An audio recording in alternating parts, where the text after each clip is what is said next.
আচ্ছা, বর্তমান সমাজে আমরা অনেকে আমিষ আর নিরামিষ আহার করি। ইসকনের অনেকে আছে যারা আমিষ আহার করে, নিরামিষ আহার করে। তো কথা হচ্ছে যে ভগবান কি গীতা বা কোনো ধর্মগ্রন্থে কি বলেছে যে আমিষ আহার করার কথা নাকি নিরামিষ? ভগবান তোমাকে 3 প্রকার আহারের কথা বলে দিছে। একটা হচ্ছে সাত্বিক আহার, আর একটা হচ্ছে তোমার রাজস্বিক, আর একটা হচ্ছে তামসিক। আসলে আহার কখনো সাত্বিক, রাজস্বিক এবং তামসিক হয় না। আহার তোমার শুদ্ধ হয়, অশুদ্ধ হয়।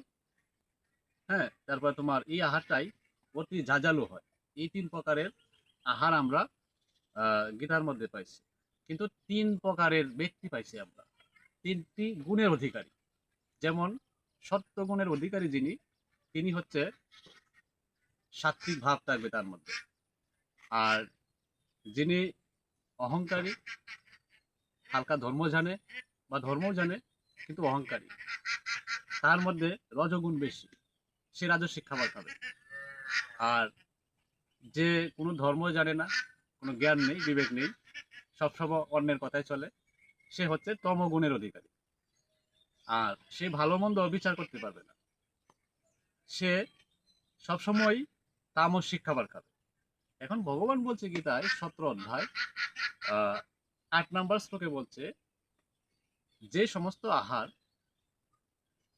আয়ু বাড়ায়, বল বাড়ায়, তোমাকে প্রীতি দেয়, সুখ দেয়, আরোগ্য বৃদ্ধি করে, মানে তোমার কোনো রোগ রোগ সৃষ্টি করবে না, রোগ প্রতিরোধ ক্ষমতা বাড়াবে, তোমাকে প্রশান্তি দিবে এবং তোমার শরীরের জন্য উপকার করবে। এক কথায় যে খাবার খুবই পুষ্টিকর এবং মনোরম, স্নিগ্ধ, যে খাবারটা গেলে তুমি সুস্থ থাকবা, সেটাই হচ্ছে সাত্বিক ব্যক্তিদের প্রিয়।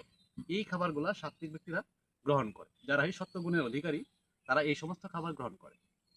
এইখানেই হচ্ছে বোঝার বিষয়। ভগবান এখানে তোমাকে বলে নাই যে নিরামিষই একমাত্র সাত্বিক ব্যক্তিরা গ্রহণ করে, বা নিরামিষ খাবারটাই একমাত্র সাত্বিক আহার। বলছে সাত্বিক ব্যক্তিরা সেই সমস্ত খাবার গ্রহণ করে, কিন্তু ব্যক্তি তো 3 জন। এক, সত্যগুণের অধিকারী ব্যক্তি, রজগুণের অধিকারী ব্যক্তি এবং তমগুণের অধিকারী ব্যক্তি। যে সত্যগুণের অধিকারী ব্যক্তি, সে বিশেষ করে আহ, সাধন ভজনের পথে আছে, তার ক্ষেত্রে খাবারের কিছু ভিন্নতা থাকতে থাকতে পারে। কিন্তু যে সংসারে আছে, যে প্রচুর পরিশ্রম করতেছে, আহ, অনেক তোমার চাপ সহ্য করতেছে, তার শারীরিক মানসিক দুটাই তার দরকার। সে যদি নিরামিষ আহার গ্রহণ করে, তাহলে তার ক্ষেত্রে অনেক পরিশ্রম করা, তার ক্ষেত্রে এই অনেক কিছু মেনটেন করা, এটা কিন্তু তার শারীরিক একটা প্রভাব তৈরি করবে। এটা তার জীবনের জন্য অনেক ক্ষতি হতে পারে। কিন্তু যে মন্দিরে থাকবে, একজন সাধু সবসময় মন্দিরে থাকে, সে পূজা করে, ধর্মীয় নিয়ম কানুন করে, তার তো কায়িক পরিশ্রম নাই, তার কেন বিলাসবহুল খাবার লাগবে, তার কেন রাজস্বিক খাবার লাগবে? সে যদি ভগবানের প্রসাদ পায়, এই অন্ন পায়, তারপরে এই নিরামিষ আহার করে, তার জন্য সেটাই যথেষ্ট। কারণ সে ভালো ভালো খাবার খায়, মাছ মাংস খায়, তার হজম করাও তো সময় লাগবে। সে প্রচুর পরিশ্রম যদি না করে, তাহলে তো মাছ মাংস হজম হবে না। এই রাজস্বিক ব্যক্তি যারা, ভগবান রাজস্বিক ব্যক্তিদেরকে আহ, এই খাবারের কথা বেশি উল্লেখ করে দিয়েছেন, যে রাজস্বিক ব্যক্তি যারা, তারা এই সমস্ত খাবার আহার করে, যারা এই প্রচুর পরিশ্রম করে। যেমন দেখো মহাভারতে, দেখো যারা ক্ষত্রিয় ছিল, মহাভারতে যে ভরত বংশ, তারা ক্ষত্রিয় ছিল। রামায়ণে এই রাজা দশরথের বংশ ক্ষত্রিয় ছিল, তারা সবাই আমিষ আহার করছে। বাল্মীকি রামায়ণ, অরিজিনালি সংস্কৃত বাল্মীকি রামায়ণে তোমার এই অনেক জায়গায় মাংস আহারের কথা বলা আছে, এই শুকর আহারের কথা বলা আছে, হরিণ আহারের কথা বলা আছে। ভগবান রামচন্দ্র নিজেও হরিণ আহার করলেন। তারপরে দেবী সীতাও এই মাংসের বুক দেওয়ার কথা বলা আছে দেবী গঙ্গাকে। এরকম অনেক জায়গায় তোমার মাংসাহারের কথা বলা আছে, এবং মহাভারতের অনেক জায়গায় মাংসাহারের কথা বলা আছে। আসলে ক্ষত্রিয় যারা, যাদের দুঃসাহসের প্রয়োজন, যারা এই পৃথিবীকে রক্ষা করতেছে, যারা ধর্মকে রক্ষা করতেছে, যারা এই বিভিন্ন পরিস্থিতিতে তার দেশকে সুরক্ষা দিতেছে, তাদের দুঃসাহসের প্রয়োজন আছে। এবং তারা যদি সত্যগুণ ভাব নিয়ে বসে থাকে, তাহলে তাদের মধ্যে তোমার এই যে রাগের যে একটা বিষয় আছে, যে তোমাকে যুদ্ধে আহ্বান করতেছে এক এক বীর, তুমি যুদ্ধে আহ্বান স্বীকার করতেছ না, এটা কিন্তু তোমার বীরত্ব নয়। কারণ যদি এটা বীরত্ব হইতো, তাহলে ভগবান শ্রীকৃষ্ণ কিন্তু অর্জুনকে যুদ্ধ করার জন্য বলতো না, বলছে তুমি যুদ্ধ করো, তুমি তোমার স্বধর্ম পালন করো, যে স্বধর্ম নিধ্বংস করা ধর্ম ভয়াবহ। এটা তো ভগবান বলতো না অর্জুনকে। ভগবান বলছে এই জন্যই যে তুমি ক্ষত্রিয় ধর্মের, তুমি তোমার ক্ষত্রিয় ধর্ম পালন করো। তাহলে যারা ক্ষত্রিয় তাদের যদি কামনা ত্যাগ করে দেয়, তাদের রাগ যদি ত্যাগ করে দেয়, তাহলে তার নিরস্ত্র হয়ে মরতে হবে। ভগবান তোমাকে কাম ক্রোধ লোভ মোহ এগুলা নিয়ন্ত্রণ করতে বলছে, যথাসময়ে তুমি এগুলা ব্যবহার করতে বলছে। তাহলে খাবারটা হচ্ছে সেই রকম যে তুমি কি খাবার খাইবা সেটা তোমার এই গুণের উপর নির্ভর করতেছে। যে আমি এই কাজ করি, মানে আমার জন্য নিরামিষ আহারটা চলতেছে না, কিন্তু ভগবানের প্রতি শ্রদ্ধা, ভগবানের প্রতি ভালোবাসা আমার সবসময় আছে। কারণ ভগবান শ্রীকৃষ্ণের কথা বলছে গীতায়, আর বিভিন্ন জায়গায় বলছে যে নবম অধ্যায় 30 নম্বর শ্লোকে বলছে যে অতি দুরাচারী ব্যক্তিও যদি আমাকে সর্বদা স্মরণ করে, তার হৃদয় থেকে যদি আমাকে স্মরণ করে, তাহলে তাকে সাধু বলে তোমরা মানবে।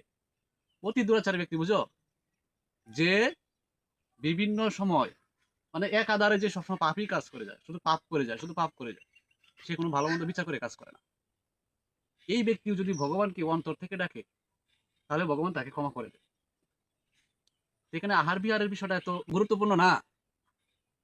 তুমি কি খাইছো কি না খাইছো এটা মূল বিষয় না। আমি বিজ্ঞানের দিকে যাব না। মানুষ তো অনেক ধরনের সাইন্টিফিক ব্যাখ্যা দেয়, যখন যদি আমি বিজ্ঞানের খাদ্য শৃঙ্খলে যাই, তাহলে এখানে অনেক কথা হবে, এটা বাদ দিলাম আপাতত। শর্টই বললাম যে সাত্বিক আহারটা হচ্ছে, সাত্বিক খাবারটা হচ্ছে এই আসলে মানে সাত্বিক ব্যক্তিদের প্রিয় হয়। ভগবান বলছে যে যারা সাত্বিক বা সত্যগুণের অধিকারী যারা, তারা সবসময় সরল স্নিগ্ধ নরম এই ধরনের খাবার খায়, জাল খায় না। যেমন আমি যদি বলি এটা হাসপাতালের খাবার হইতে পারে, হাসপাতালের রোগীদের জন্য তোমার কি করা হয়, তাদেরকে মশলাযুক্ত খাবার কম দেওয়া হয়, তাদেরকে জাল কম দেওয়া হয়। কথা বুঝছো? তাদেরকে এই তোমার এমন একটা খাবার দেওয়া হয় যে খাবারটা খেলে তার কোনো ডাইজেস্টিভ সমস্যা হবে না, তার শরীরে কোনো ক্ষতি করবে না। আসলে এই ধরনের খাবারই হচ্ছে তোমার এই যে সত্যগুণের অধিকারী যারা তারা গ্রহণ করে। কারণ তারা কোনো পরিশ্রম করতেছে না, তারা মাথায় কোনো ইয়ে নাই, এই আটার বস্তা নাই, ধানের বস্তা নাই, তারা ধান কাটতেছে না, তারা গিয়ে মাটি কুমাইতেছে না। তো তারা যদি মাংস আহার করে, একটু রাজস্বিক আহার করে, তাহলে হজমটা করবে কিভাবে? তারা তো এমনি মারা যাবে।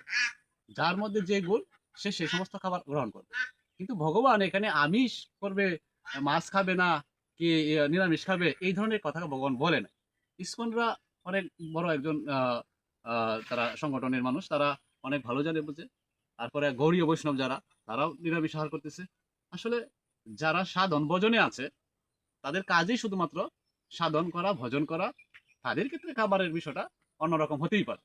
কিন্তু যারা গার্হস্থ্য জীবনে আছে, যারা প্রচুর পরিশ্রম করে, তাদের ক্ষেত্রে খাবারের বিষয়টা একটু ভিন্নতা থাকবে। ধর্ম কখনো খাবারের উপর নির্ভর করে না, ধর্মটা নির্ভর করে তোমার মনের উপর। তোমার মনের ভিতরে কি আছে সেটার উপর নির্ভর করতেছে তোমার ধর্মটা। তা আসলে খাবার বিষয়ে এই এর চেয়ে আর ভালো কিছু জানি না।